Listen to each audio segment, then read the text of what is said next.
Mexican supercharging is a reality, Model X debuts south of the border, and back in the States, an autonomous driving ruling appears imminent.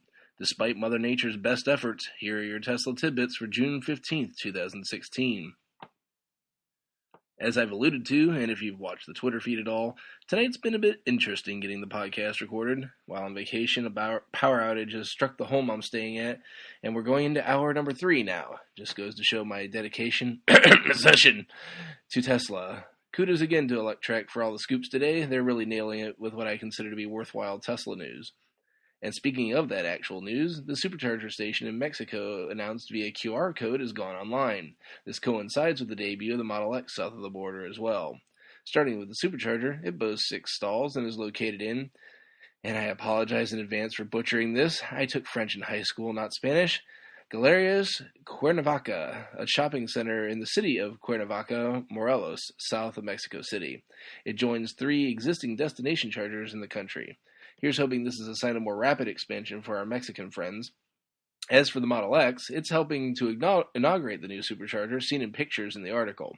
While the design studio is not yet available to non-reservation holders, Mexican customers can purchase a Model S if they so desire.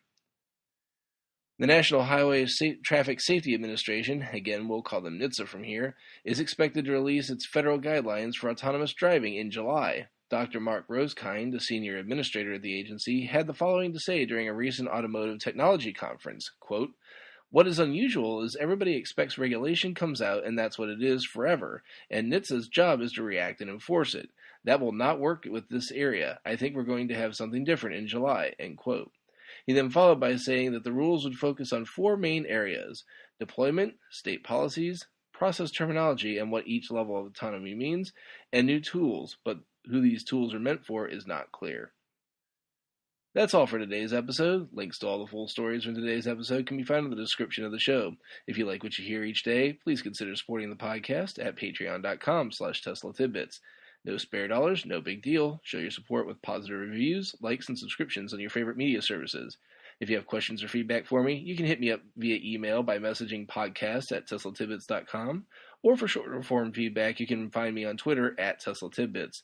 I hope to see you back here tomorrow. Until then, charge it up and hit the road.